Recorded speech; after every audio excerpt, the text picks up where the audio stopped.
숙청이 시작됐다. 전쟁 기간 나치에 협력했던 이들에 대한 단죄가 시작된 것이다.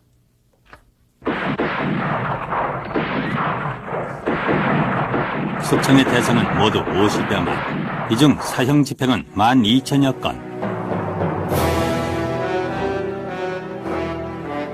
드골은 독일과의 전쟁을 승리로 이끌었고 전후 프랑스 사회의 정의와 질서를 수립했다. 그들은 자신들의 힘으로 승리를 얻었기에 스스로 새로운 시대를 만들 수 있었다.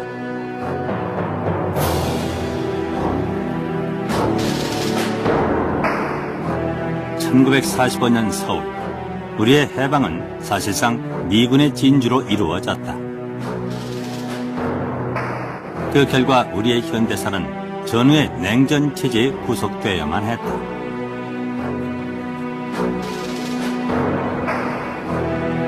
그러한 현실은 우리에게 민족 반역자에 대한 청산을 허락하지 않았다. 분명 시도는 있었다. 민족의 이름으로 친일파를 처단했던 반민특위가 그것이다. 일제에 협력하며 자신의 이익을 챙기고 민족에게 고통을 가한 이들이 줄줄이 반민특위 재판정에 섰다. 그러나 반민특위는 해체되고 낡은 사진 한 장으로만 남았다. 승자와 패자는 누구인가?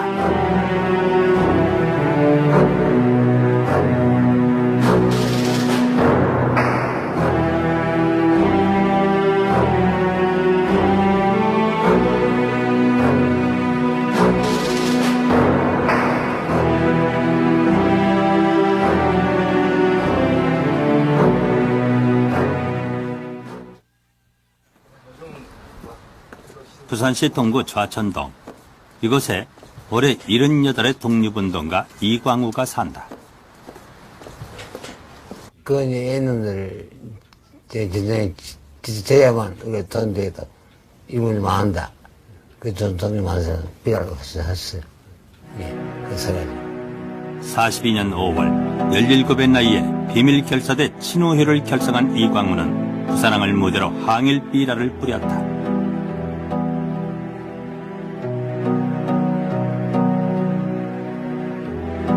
그러나 이들은 곧 체포됐다. 그리고 갖은 고문을 당했다. 동료 여경수를 죽음에까지 이르게 했던 오진 고문. 그것은 동족인 조선인 고등경찰로부터였다. 엄청 고문하다.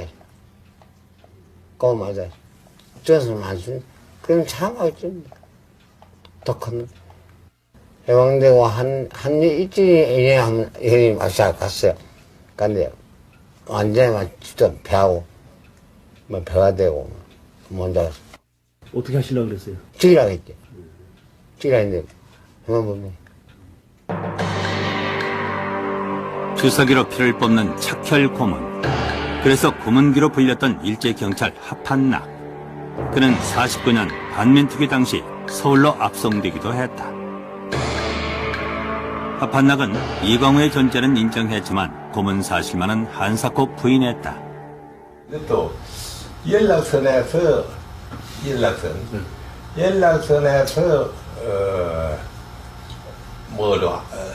조사를 해가지고 거기에서 이제 발견을 해가지고 이제 도로 넣은 겁니다. 그랬는데 이제 뒤 나왔어요. 나왔는데 이제 그것을 갖다 하는 이제 위사계 행사가 한 10대씩 있었는데 그게 김소백이라고 하는 사람이 이 사람을 조사를 했습니다. 17부터 내가 조사할 그런 것도 안 되고요. 시간도 없고. 고문은 무슨 고문, 고문할 게 있나요? 49년 여름, 이광우와 하판낙의 재회가 이루어졌다. 반민특위가 이광우를 증인으로 소환한 것이다. 대방이, 하판낙이 이 사람 아니냐? 하판낙이는 나를 모른다. 처음 봐. 절대 판이 없다. 그 나로 이거 아니냐? 안, 너는 투심이고 막, 정말 무거운 거. 야, 개등식, 니가 도대체 뭐냐? 개등식이는, 이거 보면, 거기서 네가 이래 공부를 안 했나? 이래 안 했나? 네. 그래서 막 구워 치고받고. 그 새끼가 판사가 나 말고 이러면 안 된다. 말씀 나 다 됐어. 그래가 한 30분 해가 막 대본에 뭐 나와 난 나왔어. 그때 사회 공판 때 예. 공판 때 이어 와가지고 대질러 안 했습니까? 내 음에 키우는 사람. 예, 예. 대질러 해가지고 그래가지고 저쪽에서 그전마다 그런 게 판매이 되고 그래가지고 나와가지고 1949년 8월 26일입니다. 나온 게. 당시에도 합한락은 고문 사실을 모두 부인했다. 49년 8월은 반민특위가 형식적으로 마무리되는 국면이었다. 합한락은 보석으로 풀려났다. 이후 합한락은 미 군정학 경찰 간부로 사업가로 지역 유지로 성공적인 변신을 거듭해왔다. 반민특위는 면죄부를 부여한 것이었다.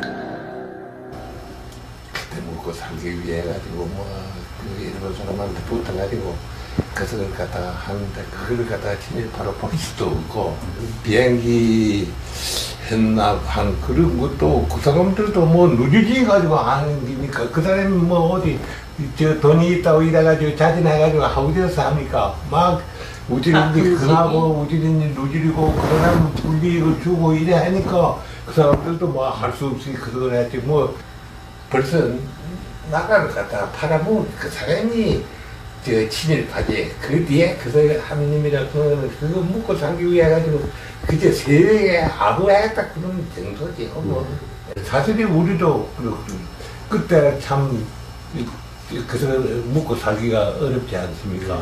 예? 그래가 그 붙어가지고 경에서 그 참 신바람 해가지고 그 사람들한테 붙어가지고 묻고 살았는데.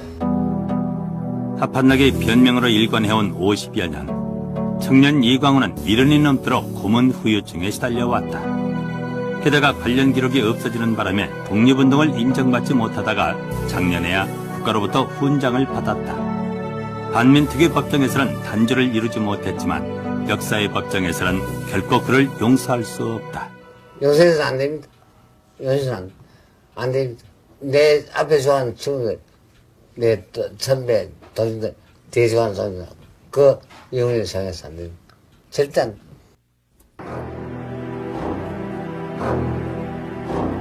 일제의 식민 통치는 혹독하게 이를 데 없었다. 그런데 그 박해의 현장에는 동족인 조선인들이 있었다.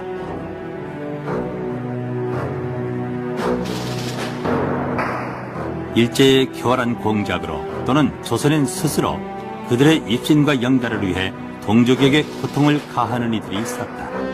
그들을 우리는 친일파, 민족 반역자로 부른다.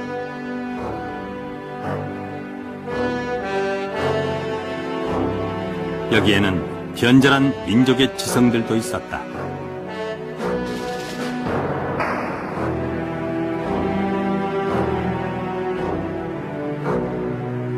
민족지를 자처하던 신문은 일장기를 내세우고 어린이까지 침략전쟁에 동원했다. 해마다 1월 1일자 일면에 일왕 부부의 사진과 찬양 기사를 싣기도 했다. 45년 8월 15일 조선은 일제 식민지와 고별했다. 패주하는 일본인들 그리고 숨죽인 친일파들, 민중들은 그들을 그냥 두지만은 않았다.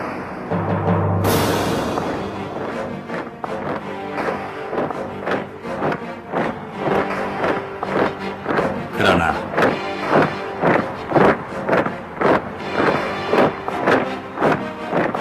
일본군이 물러간 자리, 그 자리는 미군에 의해 채워졌다.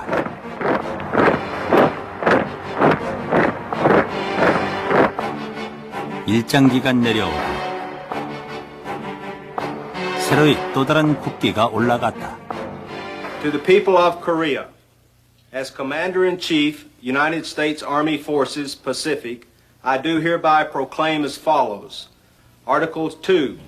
until further orders, as well as all officials and employees, paid or volunteer. 그것은 미군에 의한 점령지 통치를 의미했고 한국민이 바라던 자주적인 통일국가의 염원과는 거리가 먼 얘기였다. Engaged in essential services shall continue to perform their usual functions and duties. 미 군정은 이승만의 귀국을 추선했다. 귀국 연설을 통해 이승만은 어지러운 국내 정세를 극복하는 길은 오직 당파를 초월한 단결임을 강조했다. 내가 소문을 기록해 온 것은 무슨 비밀 관계가 있거나 무슨 정당 연락으로 온 것이 도무지 아닙니다. 모든 정당이나 당파가 다 합동해서 한마음 한뜻으로 우리 조선의 완전 무결한 독립을 찾자는 것이 나의 제일 원하는 것입니다. 한편에서는 김구가 이끄는 상해 임시정부가 귀국을 서두르고 있었다.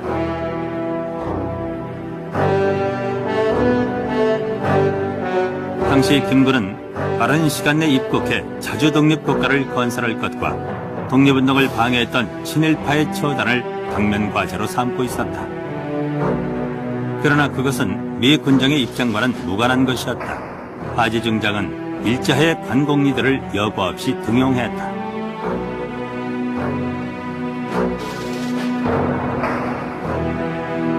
그리고 국내 보수 세력을 파트너로 지목했다. 총독부 체제 유지에 반발이 커지자 일본인 관리들을 파면하고 한국인들로 대체하기는 했지만 보수 기득권과의 결탁을 통해 한국을 교과적으로 점령하기 위한 수단을 확보한 셈이었다.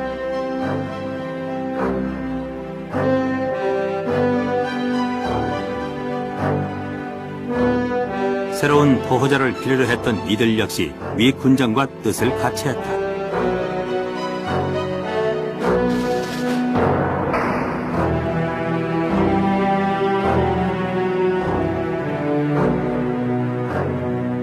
이는 특히 경찰 임용에서 두드러졌다. 미 국무성 역시 안보상 필요하면 친일파들을 이용해도 좋을 것이라고 말했다. 46년 11월 군정 경찰 간부의 비율을 보면 관구장의 63%, 총경의 83%, 경감의 75%로 미 군정하에서 사실상 식민지 관료 제도가 부활했음을 보여준다. 한국민의 친일파 청산 요구를 모를 리 없는 미 군정이 친일 경찰을 재임용한 까닭은 무엇일까? 새로 구한 사람이 있었고 일제 시대부터 말이야 경찰이나 무슨 사람들은 사람이 없으니까 그 사람들 경험 있는 사람들 경찰도 몇 개 해줄까? 거기 비난이 많았죠. 왜 친일 일본은 밑에서 일하는 사람을 다시 쓰느냐? 그러나 정부 나라를 운영하자면 그 사람은 없으면 안 돼. 우선 한국에 대한 지식이 없어요, 이 사람들이. 한국이 참 일본의 이 30여 년간 이 침략을 받아가지고 그 식민지 생활을 되어왔다고 하는 여기에 대한 그 민족 감정이라든가 이런 것이 그 사람들이 전혀 생각을 못한 겁니다. 이거 한국에 대한 그 과거 또 일본에서 한국은 완전히 자기네 나라에 또 합병이 돼서 동화가 됐다고 이런 선전만을 자기네 들어왔거든요. 남조선 과도입법의원 개원식은 12월 12일 12시 15분 군정청 홀에서 친일파 처단에 대한 민중의 요구가 갈수록 커지자 47년 7월 2일 남조선 과도입법위원회에서는 친일파 처벌에 관한 조례안을 통과시킨다. 우리에게 대한 법령 제정도 우리의 손으로 하고 우리의 운명을 우리로서 자정하는데 매진 할 것이다.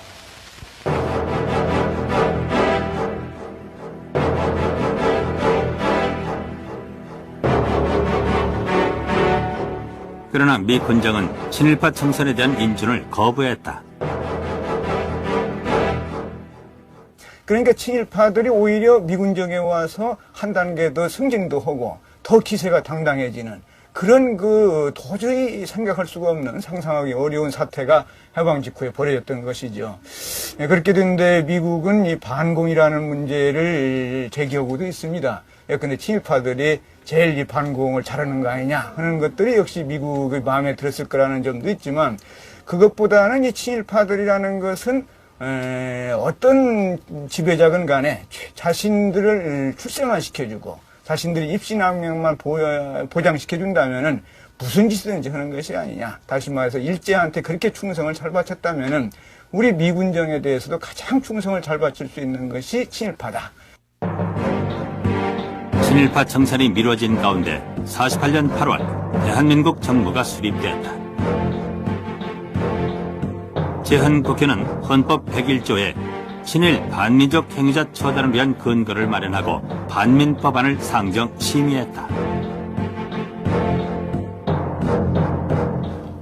친일파 반민족 행위를 한 사람들을 처벌하는 것이 이 나라의 장래에 아주 좋은 뭐 될 것이다 해서 그 반민특위라는 것이 김영준 의원의 발의를 의해서 구성이 됐습니다. 그리고 한 달 후 국회는 반민족 행위 처벌법을 통과시켰다. 반민법은 먼저 한일 합병을 비롯 주권 침해 조약의 조인 모의한 자에게 사형 또는 무기징역과 재산 몰수, 일제 고등경찰로서 독립운동자와 가족을 살상한 자에게는 사형 등을 규정했다. 그리고 개인적 영달을 위해 일제에 협력한 이들을 경중에 따라 징역, 국민권 정지, 재산 몰수 등으로 처벌할 수 있게 했다. 반민특위 추대위원장으로는 김상덕 의원이 선출됐다. 그는 김구가 이끄는 임시정부에서 문화부장을 맡았던 독립운동가였다. 반민특위는 김상덕 위원장과 김상돈 부위원장을 포함 10명의 조사관들로 구성됐다. 특별재판관과 특별검찰관은 독립운동 경력이 있거나 지조를 지킨 법률가, 덕망 있는 인사 중에서 국회가 선임했고, 지방조사부 역시 각도 출신 중 독립운동에 참여했던 인사들을 중심으로 구성했다. 진영을 갖춘 반민특위는 본격적인 반민자 제보 접수를 시작했다. 반응은 기대 이상이었다. 절대적이었죠. 절대적이에요. 그건 뭐 목포에 아까 이 얘기 정병렬은 그 친일파 놓으면 아무튼 진정서가 6,000통이 올라. 목포 시민들이 이렇게 했어요. 반민특위가 구성돼가지고 일본 앞제비들 반민족 행위를 한 사람들을 갖다 법적으로 처단한다니까 쌍소리 들어서 환영하고 얼마나 좋아했는지 모르죠. 그래서 반민특위 직원들에게 음료수까지 갖다 주고 격려하고 박수를 치고 이런 거 봐서도 민의가 어디에 있었다는 걸 알 수 있는 겁니다. 반민법의 핵심인 반민족행위 특별조사위원회. 이 반민특위가 있었던 건물은 일제 당시 다이익집, 즉 제1은행 건물이었다. 상공부로부터 건물을 인수받은 반민특위는 구체적인 활동에 들어갔다. 49년 1월엔 40명의 특경대가 조직됐다. 이들은 반민특위가 실력을 행사할 수 있는 기반이 됐다. 이들은 매일 아침 조례 시간에 선서를 복창하고 임무에 들어갔다. 명분이 되자. 하나, 우리는 본분을 다하여 나라의 밑거름이 되자. 본격적으로 반민자 검거 활동에 투입된 특경대는 49년 1월 8일 오후 4시 30분 친일 실업가 박흥식을 검거했다. 당시 화신백화점 총수이던 박흥식은 조선 비행기 공장을 세워 일제의 침략 전쟁에 기여한 인물이었다. 박흥식이는 우리가 체포령령이 내린 뒤에 정적을 감쌌었어요. 그러다가 이제 다시 나타났다 하는 걸 연락을 받고, 그러고는 그 다음에 우리가 쳐들어갔죠. 7명이 쳐들어갔습니다. 그래서 자택에서 잡아가지고 나왔어. 그 표정이나 태도 뭐 어땠습니까? 태도라는 건 뻔뻔해요. 이런 말을 지질 말았어. 뭐라고 말을 하는 거 혹시 기억나는 거 있습니까? 자기는 진일한 일이 없다 하는 거지. 검거는 줄을 이었다. 33인의 한 사람이었던 7인을 비롯 정추한 참의 출신 박중양과 친일 기업가 김현수 등이 반민특위에 체포되었다. 종로구 세검정 자택에서 은신하던 친일문학가 이광수도 검거되었다. 악명 높던 일제고등경찰 노덕수에 체포된 것은 1월 25일이었다. 노덕수를 잡기 전에 그 정보를 어디에 은이고 있다는 정보를 어떻게 알았느냐 하면은 명월관 기생하고 노덕수의 관계를 알고 그 기사를 먼저 구속을 했어요. 이래가지고 이 사람을 타일르고 뭐 해서 그 사람한테서 입을 통해가지고 어디에 있다는 걸 알아가지고 급습을 한 거죠. 반민특위의 검거 활동이 전국적으로 확대되면서 반민법 해당자들은 잠적하거나 해외로 탈출할 국리에 바빴고 검거 후에는 궁색한 변명으로 일관했다. 내선일체를 주장했던 친일 변호사 이승우도 그랬다. 우리는 내선일체에 적극 참여해야 한다. 그거예요. 골자가. 왜냐 하면서 이유를 대는 게 더러운 거지. 과거에 우리는 서야였다, 일본 놈은. 예를 들면. 근데 내선일체가 성공도 우리는 적자로 승격하는 거다. 근데 왜 이걸 반대해야 하느냐. 적극 한국 시민으로 소위 말이야. 정도를 걸으라고. 정도라고 그러지 말고 그런 소리까지 하더라고. 구속시켜가지고 조사를 했다. 여러 가지 반민정 회의가 있는데 물으면은 안 했다고 그래. 아주 전부 거짓말해. 안 했다고 그래. 안. 두어 달 후인 3월 28일 반민자에 대한 역사적인 첫 공판이 이루어졌다. 반민법정은 정동의 특별재판소.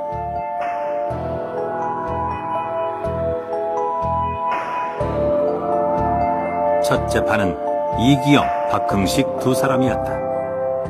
반민법정에는 아침부터 모이던 방청객들로 국세통을 이루었다. 구속 80일 만에 모습을 드러낸 박흥식. 특별검찰차장 노일원이 6천여 쪽의 기소문을 낭독했으나 박흥식은 정치적 친일에 대해서는 부인으로 일관했다. 7인이 법정에 선 것은 3월 30일. 재판정 정면 기미독립선언서에 있는 자신의 이름을 보면서 7인은 침묵했다. 검찰관 서성달에 칼날 같은 논고가 있은 뒤 7인은 침통한 어조로 진술했다. 그리고 또 3.1운동 선언서에 내 이름을 볼 때 여기 공판장에 있는 방청하는 분들이 나를 뭘로 생각하겠는가 말이야. 더 변명할 여지도 없지 않냐. 이제 그렇게 이제 얘기를 끌어내니까 아주 공판장이 조용해져요. 그게 내 최린을 여기서 시간을 낭비하지 말고 재판장이 아니라 광화문 내거리에 날 갖다 끌고 와서 황소 4마리를 갖다가 사지를 갖다 비틀어내서 군중들 앞에 날 갖다 완전히 처단해라 말이야. 그래서 민족에게 정말 내가 하나의 본때가 보이는 하나의 재물이 돼야 되겠다. 내가 재물 되는 건 당연하다. 그러니까 그렇게 하길 바랐는가. 그 얘기를 하는데 어떻게 된 건지 누가 울기 시작했어요. 한참 있다 보니까 공판장의 전체가 울고 있어요. 반민특위 사형구형 제1호는 강옥의 의사를 체포해 사형시킨 김태석이었다. 일본으로 달아나려다 구속된 김태석은 3월 29일 대법정에서 열린 공판에서 궤변을 늘어놓았다. 김태석이라고 그이는 고문왕이에요. 그이가 강옥유 의사를 고문한 사람이에요. 아주 유명한 고문왕인데 그 이제 뭐라고 그러는지 알아요? 그이 나와서 난 나라를 위해서 했다.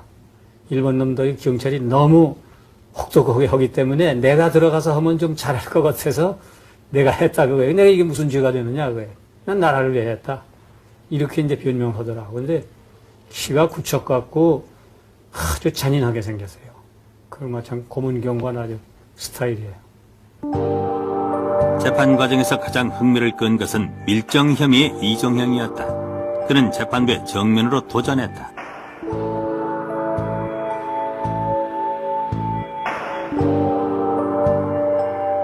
무릇 친일파들은 서서히 등하고 시류를 잘 꿰뚫는다. 그들은 반민재판의 한계를 잘 알고 있었다. 대한민국은 반공을 원하고 있었고 친일파들은 이를 적극적으로 활용했다. 이승만은 반민특위가 주도하는 친일파 청산 작업에 어떤 입장이었을까? 제헌의회의 강고한 흐름에 밀려 마지못해 반민법안을 공포한 이승만은 점차 가열되는 반민특위의 움직임에 불편함을 드러냈다.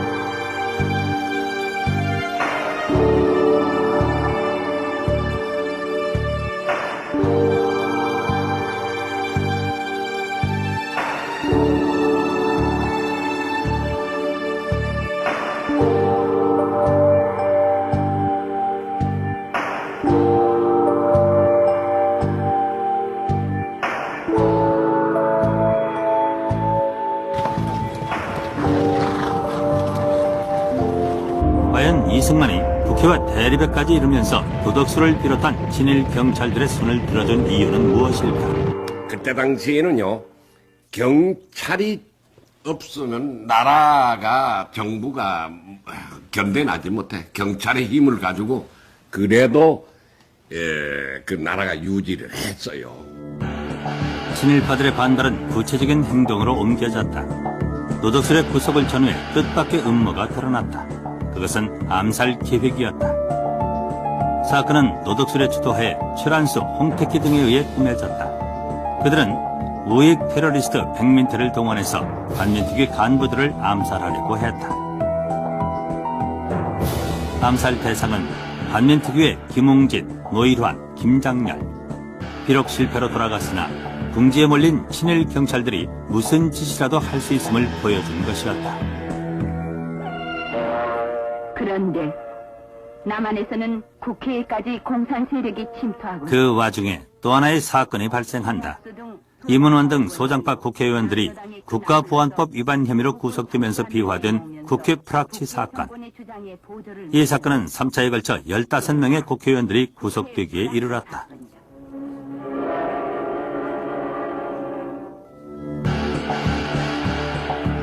사건 발생 6개월, 실형이 선고된 이는 모두 13명. 그중에 5명의 의원들은 반민특위 활동에 열성적인 의원들이었다.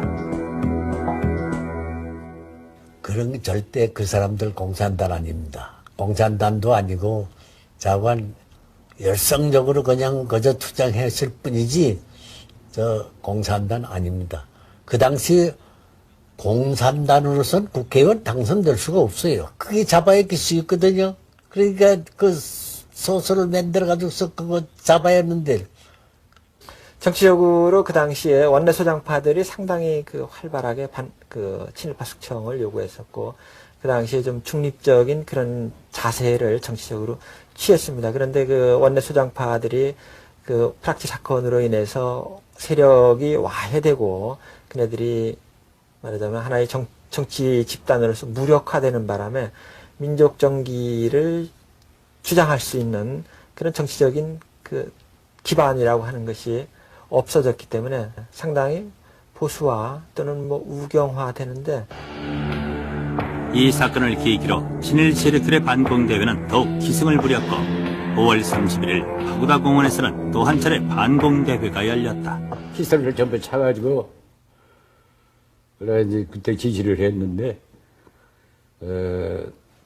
아무 때나 쏘지 말고 아무 때나 건들지 말고 그놈들 내가 3방을 쏠 테니까 피스톨 3방을 공보를 쏠 테니까 그때 너희들 그 아직 풀어놓은 놈이 있잖아. 대개 군중 모이면은 이게 그놈이 그 주동자들이지 그놈들 주동자 속에서 이제 그 아직 풀어놓은 놈들 그럼 일찍이 가서 잡아라. 그래서 이 얘기를 들어봤어, 그러면. 기가 막혀. 기가 막힌 얘기를 해. 노인하니까 빨리 무엇이니 하고, 가진 못된 소리를 얘기하면서 반민특위는 이렇게 해체해야 한단 말이야. 응? 이제 내 얘기 그거야.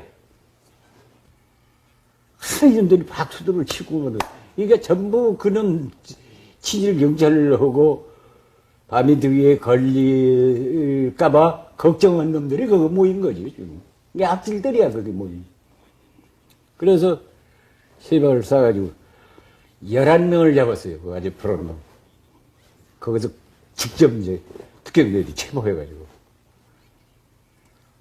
누구냐고 모르니까 최은하가 나와. 특위는 서울시경 사찰과장 최은하를 구속했다. 사찰 경찰들은 집단 사표로 맞섰다.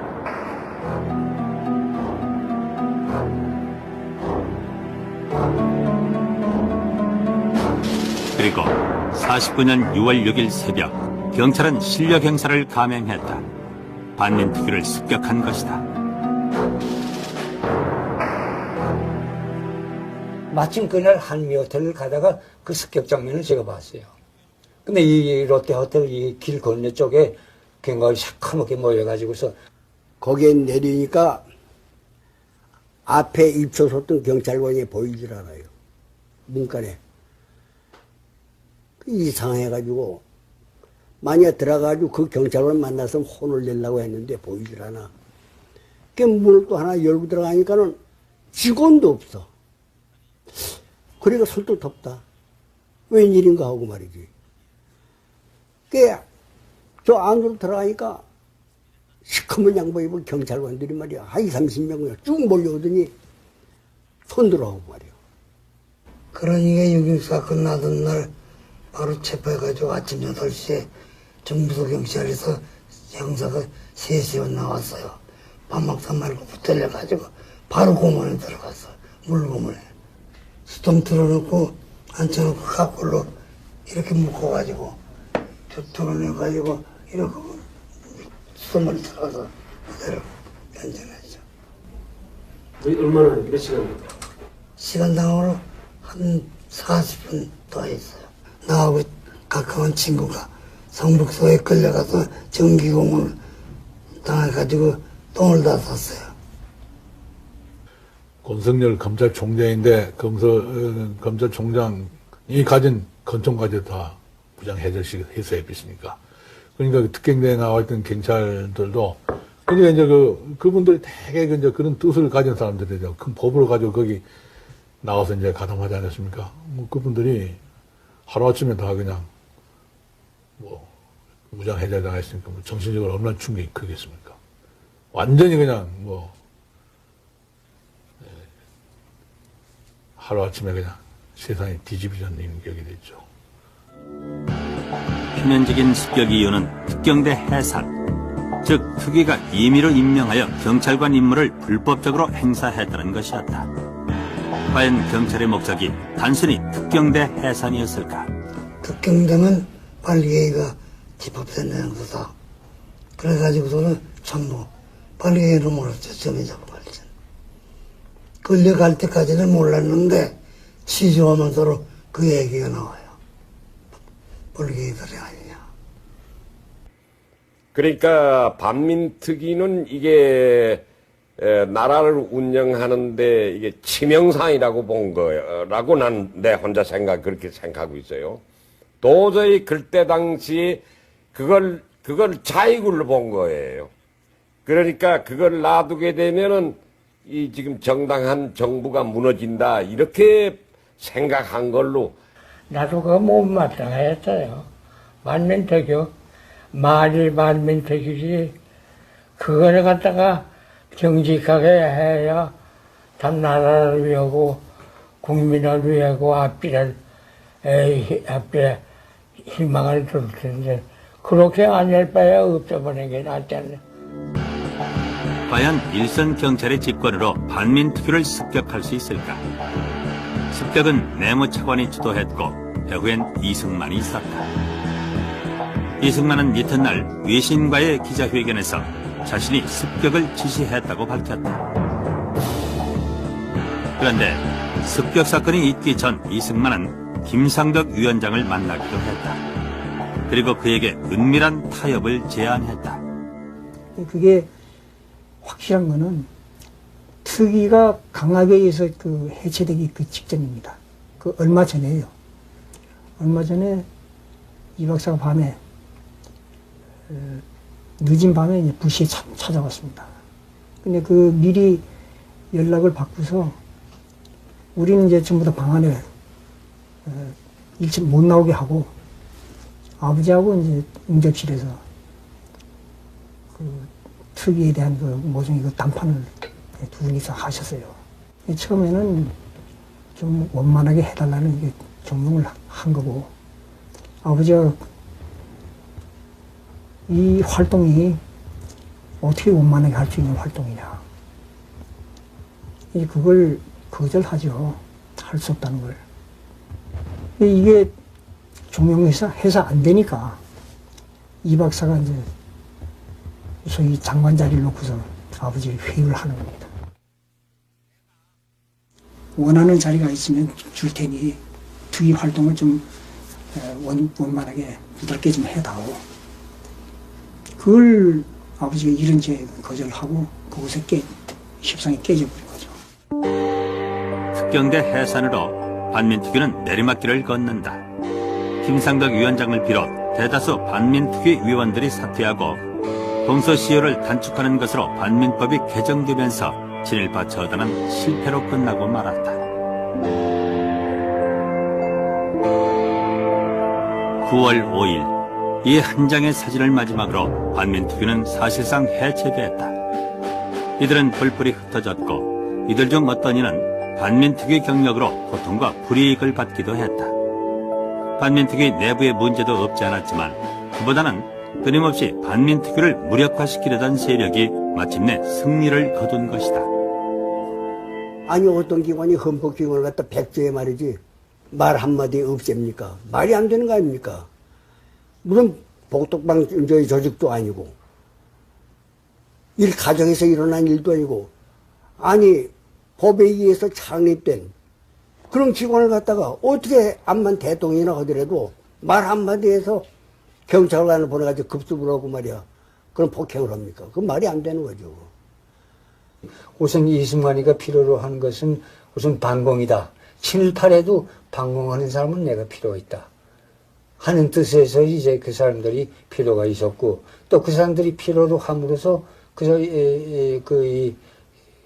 자기가 정권을 장악하는데 이용할 수 있다는 것이 그 이승만이 이제 그 잘못된 생각이지.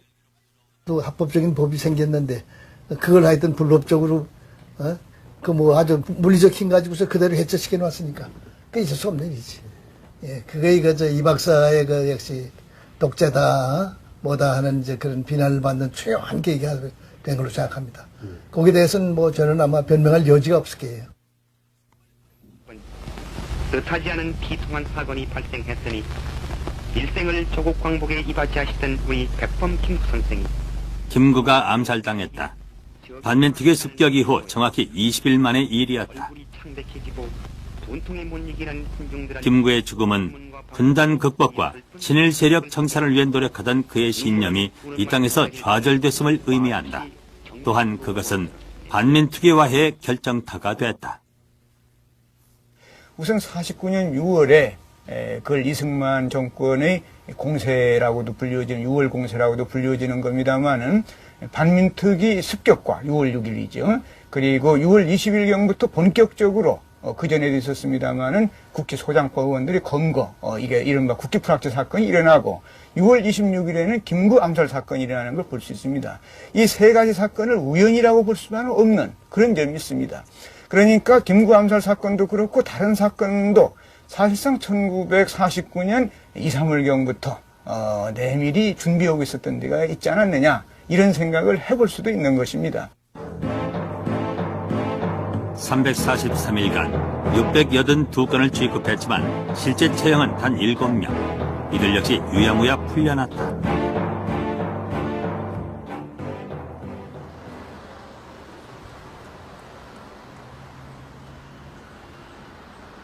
패자에게는 기념과 추억마저 관대하지 않다. 2년 전 뒤늦게 건물 한 귀퉁이에 만들어진 반민특위 기념지석은 친일파 청산 작업의 종말을 보여준다.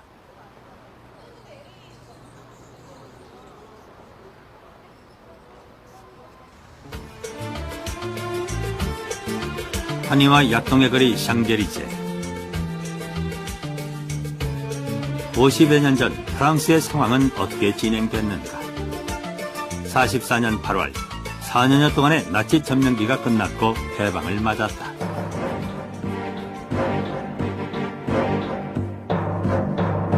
레지스탕스의 무장투쟁으로 파리를 해방시킨 프랑스인들은 곧바로 나치 협력자 숙청에 들어갔다. 전쟁의 열기가 사그러들지 않은 그 시점에 즉결 처분한 숫자만 만여 명이 넘는다. 보복적 처단은 여성이라고 예외가 아니었다. 나치에 협력한 여성은 머리를 삭발해 구경거리를 만든 다음 투옥했다. 이러한 즉결 처분은 해방 후 1년 동안 계속됐다. Il y a une épuration sauvage, si vous voulez, qui est exercée à partir de septembre-octobre 1943 jusqu'au mois d'août 1944, et qui est le fait, qui est organisé ou pas organisé, par des groupes de résistants dans certains départements, particulièrement dans le sud-est et dans le sud-ouest. Donc il y a déjà une espèce de justice, il faut mettre le mot entre guillemets, parce qu'il n'y a pas de jugement et on va tuer des gens comme ça, d'un côté, bon, parce qu'ils ont collaboré avec les Allemands ou qu'ils sont supposés collaborer avec les Allemands. Et cette épuration qui précède l'épuration légale, si j'ose dire, l'épuration décidée par le gouvernement du général de Gaulle, va faire beaucoup de victimes. C'est elle qui entraînera le plus grand nombre de morts. De Gaulle은 이러한 숙청 작업에 질서를 부여했다. 그는 국가만이 정의의 이름으로 숙청할 수 있다고 선언했다. De Gaulle은 훈령을 통해 나치 협력자 숙청을 적절히 통제하고 이끌었다.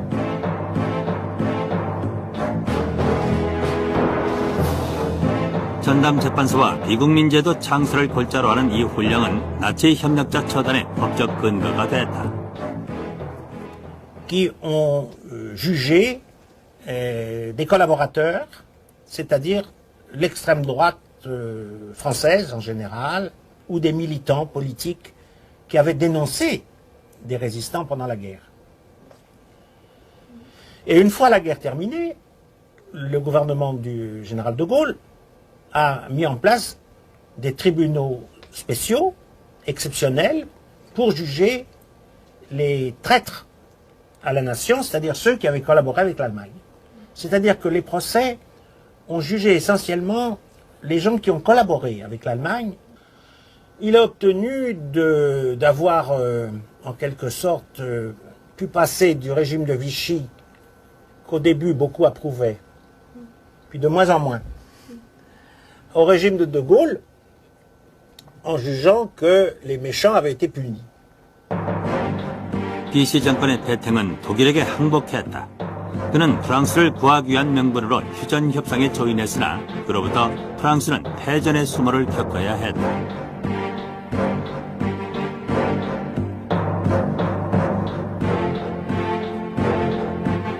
나치 점령기 동안 페탱 정부는 나치와의 협력을 강조했다. 그러나 프랑스 국민을 노예 상태로 전락시켰다.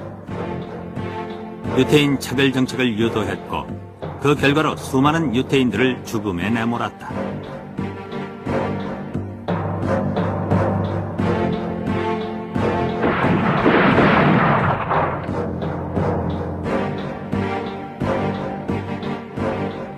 언론은 히틀러 전체주의를 위한 선전선동의 도구가 돼 침략전쟁의 성과를 대대적으로 보도했다. 점령 기간 동안 신문을 발행한 것은 물론 독일 정부의 지원금을 받아 나치의 하수인을 자처했다. Salle du palais de justice de Paris, le glaive de la loi va trancher. Trancher des têtes. car pour un Darnan qu'on juge, il ne peut y avoir d'autres sentences. 최고재판소는 먼저 비신여각의 세 요인을 법정에 세웠다. Darnan pourra verser des larmes, mais l'arrêt du peuple de France, la mort. 피에르 라발 총리와 조세프 따르낭 그리고 페르낭드 브리농은 모두 사형 집행됐다. L'heure est venue de payer. Et c'est devant un fauteuil vide la sentence que la France attendait, la mort. 언론계도 대숙청이 이루어졌다. 브리지아크, 조르주 슈아레스 등 일부 언론인과 지식인들이 사형됐고 여론을 기만하고 왜곡했던 신문들은 폐간됐다. 살아남은 것은 오직 저항 언론지뿐. 프랑스의 나치 협력자 처벌은 최고재판소를 통해 사형 집행된 것만 767건, 유기징역형 이상의 처한이들은 4만여 명이 넘는다. 공직자의 경우 12만여 명에게 시민권 박탈 등 행정처분을 단행했다. 이러한 숙청 작업은 나치 점령 시대를 거쳤던 유럽 각국에서 모두 이루어졌고 노르웨이의 경우에는 프랑스의 6배가 넘는 숙청이 단행됐다. 지난 94년 폴 토비에는 전후 50년 만에 법정에 섰다. 나치 점령 기간 유태인 학살에 가담한 죄를 묻는 자리. 그는 2차 세계대전 당시 나치에 협력했던 프랑스 나치 의용대 정보 총책임자로 7명의 유태인을 살해한 혐의로 종신형을 선고받았다.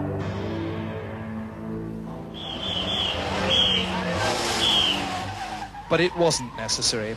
An hour later, the prison 전 세계 언론이 주목한 또 한 사람, 바르비가 있었다. 전범 추적자들에 의해 남아메리카에 숨어있던 바르비가 모습을 드러낸 것이다. 전쟁 후 골석 재판을 한 지 39년 만이었다. 나치 점령 기간 바르비는 나치에 협력했고 수많은 유태인을 학살했다. 프랑스는 공소시효가 없는 반인륜죄를 적용해 바르비를 법정에 세웠다. 그리고 법정 최고형인 종신형을 선고했다. 인류의 인권을 존중하는 것이 법의 목적이라면 반민족 행위는 끝까지 처벌해야 한다는 것이었고 그것이야말로 인권 존중이라는 것이다. 소니아와 클라라 자매는 바르비에 의해 아버지를 잃었다. 그리고 39년 만에 이루어진 바르비 재판에 증인으로 참석했다. 나치 점령기 4년간 내내 숨어 살아야만 했던 소니아와 클라라 자매. 그들은 말한다. 정의는 시효와 상관없이 반드시 실현돼야 한다고. Quand je suis montée la première fois les escaliers du palais de justice, j'ai dit, papa, tu vois, on va se rappeler de toi, on va faire quelque chose pour ta mort. Et j'étais très, très motivée. J'avais un sentiment j'étais désespérée de chagrin, parce que ça me faisait repenser à une vie de famille normale avec un père, mais en même temps, c'était la première fois qu'on allait pouvoir juger, parler de mon père devant tout le monde. Et ça, pour moi, ça a été très important. Comment pardonner? On ne peut pas pardonner, c'est pas possible, c'est impardonnable. Mais il faut les juger. Je pense qu'il faut la justice, c'est toujours la même chose. 나치 협력자에 대한 강력한 숙청으로 잘못된 역사와의 단절을 시도한 프랑스. 전후 그들이 추구했던 민주, 정의, 인권의 저항 정신은 오늘날 프랑스의 초석이 됐다.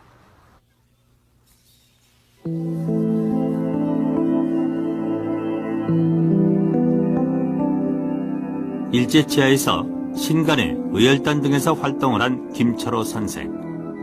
그는 1929년 조선 박람회 거사 미수 사건으로 옥고를 치르기도 했다. 해방이 되자 고향 통영으로 돌아왔고 이후 독립운동 경력을 인정받아 반민특위 조사관이 됐다. 그러나 6.25 때 사망한 것으로 알려진 그의 죽음은 의문투성이다. 밀짚 모자에 조선옷 잠옷도 입고 건총 차고 그래 한 7, 8명 그때 들어왔습니다. 그래 들어오면서 하는 말이 이승만의 앞집 잡아라는 기래요. 그러니까 이제 아버지 저 작은 방에다 뭐라 해요. 그 작은 방에 있었거든. 그러니까 난 아버지 빨갱이가 들었어요 이랬다고요. 아버지 빨갱이가 들었어요. 이랬는데 보기는 그리 인민군을 보이는데 안전한 그만 그 기억 생생합니다. 그날 제가 네 지금 그림 같 그림 같이 엊그제 같아요. 그 사람들이 한국 기관에서 보낸 사람들이에요. 인민군이 인근 고성까지 진격했다는 소문이 들릴 무렵이었다. 가족들은 아버지의 행방에 애를 태웠다.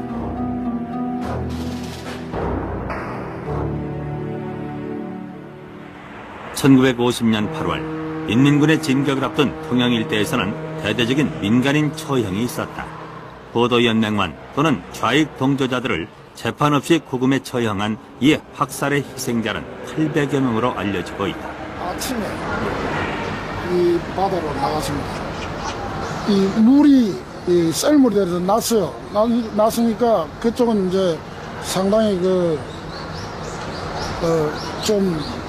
물이 얕게 이렇게 깔려 있었어요.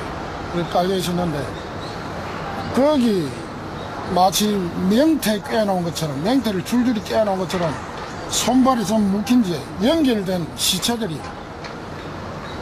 한 무더기, 두 무더기, 7, 8무더기 그냥 깔려 있을 뿐만 아니라 이 바다에는 전부 다 시체들이 둥둥 떠다녔어요.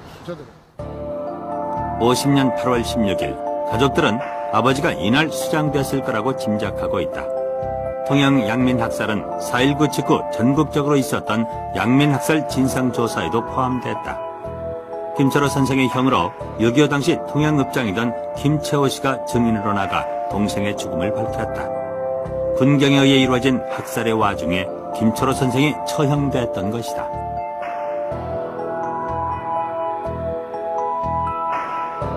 뚜렷한 이유도 없이 군경에 의해 자행된 양민학살, 그리고 아버지의 죽음. 과연 김철호 선생의 죽음은 어떻게 이루어진 것일까? 독립운동가였고 반민특위 조사관 활동을 하던 아버지가 6.25 전쟁 상황에서 죽은 이유는 무엇일까?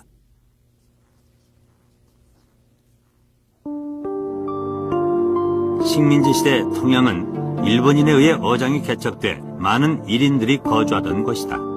자연히 이들에 영합하던 친일 세력도 많았다고 한다. 반민특위의 경남 지역 부책임자이면서 통영 거제 고성 지역의 친일파들을 주로 담당한 김철호 선생. 그는 반민특위 활동을 하면서 지역의 친일 세력들과 불화가 있었을 것으로 보인다. 그는 당시 세병관 현판 사건을 조사한 것으로 알려진다. 통영의 대표적인 친일 세력 중 한 명인 서모 씨는 일제 때 충무공의 어를 기르는 세병관의 현판을 떼내버리는 일을 주도했던 것이다. 다른 일은 다 두어두고라도 일본 서장한테 세병관 현판을 떼자고 해가지고 한 그런 친일은 용서할 수 없다. 그래서 아마 몇 순위에 들어갔었는지는 모르지만은 반민특위는 그 서모 씨를 체포하러 갔어요. 그 가는 장본인이 김철호 선생이었습니다. 서씨를 찾아갔어요. 찾아가서 체포했습니다. 체포했더니 서씨가 책상 위에 올라가서 그대로 꿇어앉은 채 친구 나 좀 살려주게. 내가 친일을 하고 싶어 했겠나. 말기에 너무 탄압이 심하고 이러니까 내가 처자식하고 먹고 살라고 그렇게 된 거니 한 번만 용서해주게. 나중에 결국에는 이제 50년 8월 16일 날 학살을 당하셨다고 볼 수 있는데 왜 당했는가라는 봤을 때는 실질적으로 김철호 선생이 해방군간의 인민위원회나 건준이라든지 보도연맹에도까지도 전혀 이렇게 가입이 안 됐던 분이었다는 거죠. 근데 그분이 그때 당시 학살에 당했다는 것은 조금은 48년, 49년 이쯤에서 반민특위 활동했던 부분들도 하나의 그 걸렸던 부분이 될 수 있을 거고요. 그리고 또 하나는 그 지역에서 뭐 그래도 먹물을 먹었다라는 이유만으로도 사감에 의해서도 학살될 가능성이 있다고 보는 거죠. 지난 10년간 관계기관을 쫓아다닌 끝에 용민 씨는 가까스로 독립운동을 했던 아버지의 명예를 찾았다. 그러나 6.25 때문에 예를 들어 삼국 건변 돌아갔다 보면은 그 좀 이상한 사람들 아닙니까? 그러면 그래가지고 돌아가신 분은 주위에서의 경계가 그냥 대안하고 지내도 경계가 많이 심했거든요. 그럼 이 마음을 털어놓고 뭐 이야기를 한다든지 그런 건 도저히 할 수가 없었는 거예요. 반민특위 활동을 했던 아버지의 억울한 죽음은 아직도 밝혀지지 않고 있다. 청산되지 못한 역사가 남긴 상처. 역사는 정녕 승자와 강자만의 것인가.